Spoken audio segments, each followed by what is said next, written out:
Hola a todos y bienvenidos a este nuevo análisis. Hoy vamos a hacer algo literalmente increíble. Vamos a tomar la gran obra maestra del existencialismo de 1927, escrita por Martin Heidegger, y la vamos a pasar por el filtro de una teoría moderna de la complejidad conocida como T-Half, del autor Óscar Fernández Galíndez. O sea, imagínense esto como un choque espectacular entre la filosofía clásica y disciplinas como la biología, la historia y la semiótica modernas. Para quienes disfrutan buscando las estructuras lógicas que le dan sentido a nuestra vida humana, les aseguro que este marco conceptual nos va a volar la cabeza y abrir muchísimas puertas.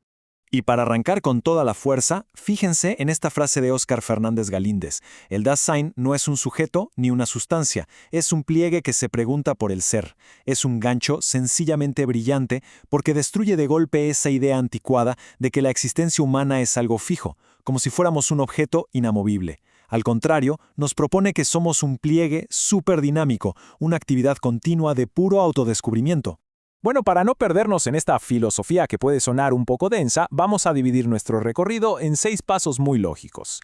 Primero, Heidegger y la complejidad, luego el Dasein como Olón, pasaremos a la anatomía del pliegue, para después meternos de lleno en la angustia y la fractalidad, la superación del proyecto original y finalmente terminaremos con una nueva y maravillosa ética del cuidado. Empecemos de una vez. Sección 1. Heidegger y la complejidad, enmarcando la pregunta existencial. Aquí es donde vamos a sentar las bases de cómo la teoría de sistemas complejos nos da unos lentes totalmente nuevos para leer la filosofía clásica. A ver, primero lo primero, necesitamos definir exactamente qué es este ente del que tanto estamos hablando. El Dasein es el término que usaba Heidegger para referirse al ser humano. Pero ojo, es absolutamente crucial entender que no está hablando de un sujeto cartesiano ahí sentado, pensando mágicamente separado del mundo que lo rodea. Para nada.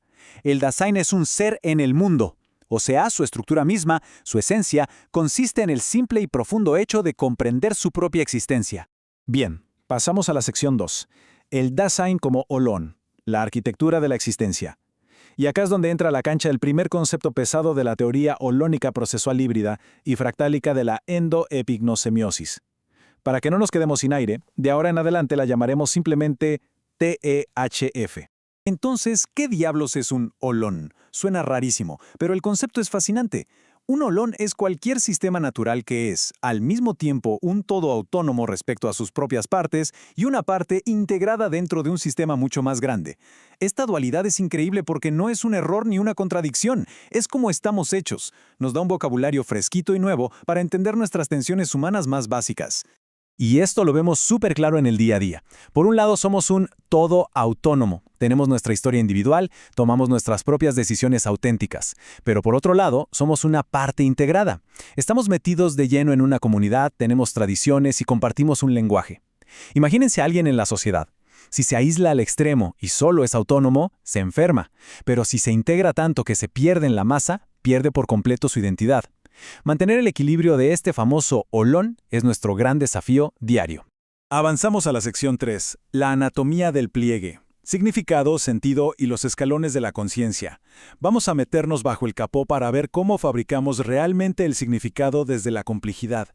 Aquí la cosa se pone buenísima. Vamos a hablar de la endoepignosemiosis. Sí, ya sé, es un trabalenguas que parece inventado para complicarnos la vida, pero la idea detrás es brillante. Básicamente, es nuestro proceso interno para generar significado y sentido. Pero esto no pasa en el aire.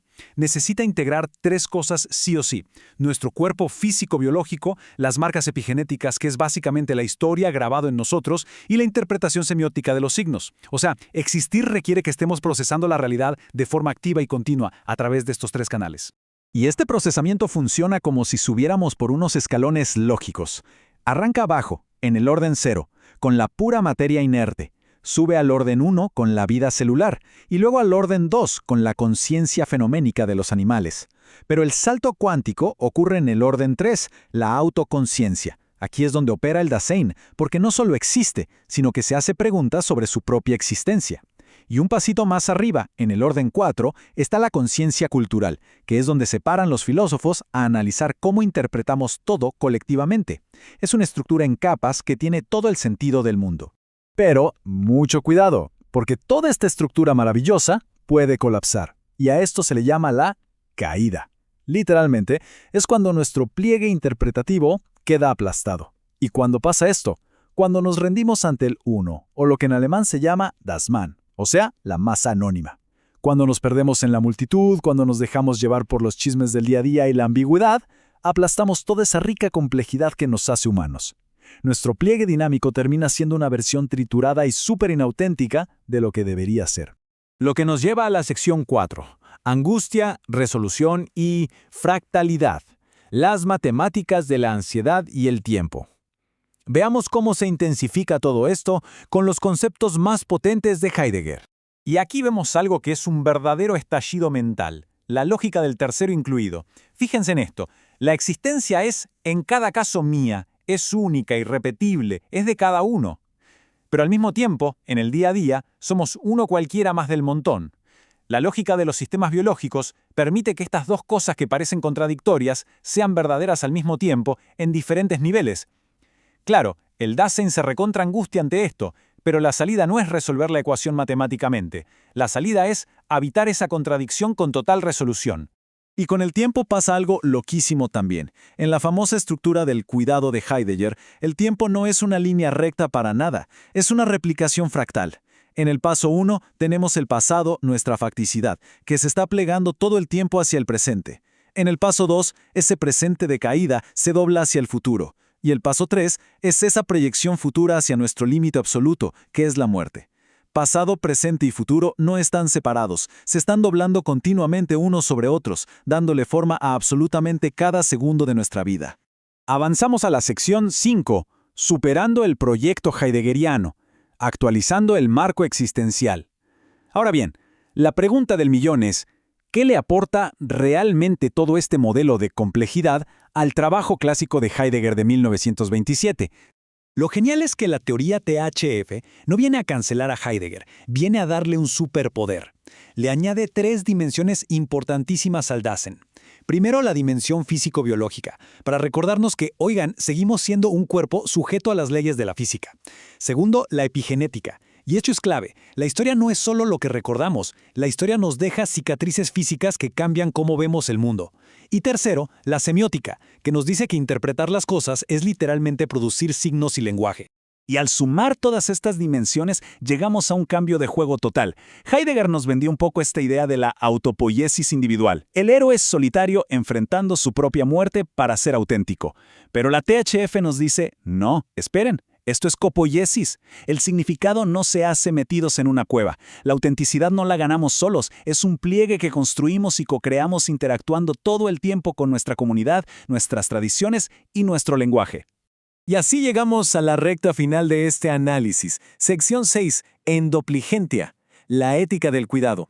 Porque claro, al cruzar la filosofía existencial con la ciencia de la complejidad, nos topamos con una nueva forma de actuar en el mundo. Entonces, la endopligentia nos plantea 4 principios clave que son una belleza. Primero, no aplastar el pliegue, es decir, nada de destruir la capacidad de interpretar con dogmas o agresiones. Segundo, no abandonar el pliegue en la rutina vacía de todos los días. Tercero, acompañar nuestro propio pliegue con firmeza. Y el cuarto, que para mí es el más poderoso, cuidar la capacidad interpretativa de los demás. O sea, existir de verdad no se trata solo de enfrentar nuestra propia mortalidad, se trata de nutrir activamente a los que nos rodean para que piensen libremente. Y para cerrar, quiero dejarles esto en la mente. No preguntes por el ser como si fuera un tesoro escondido, pregúntate por tu capacidad de plegarte a él. Y cuando la encuentres, cuídala. Y cuando la cuides, compártela. ¿Qué recordatorio tan brutal de que entender la vida no es un trofeo pasivo que uno guarda en una vitrina? Es una actividad de todos. Así que después de ver este cruce entre existencialismo y complejidad, nos queda una gran pregunta rebotando. ¿Estamos realmente cultivando nuestro propio pliegue en este mundo o estamos dejando que la rutina y la masa nos pasen por encima?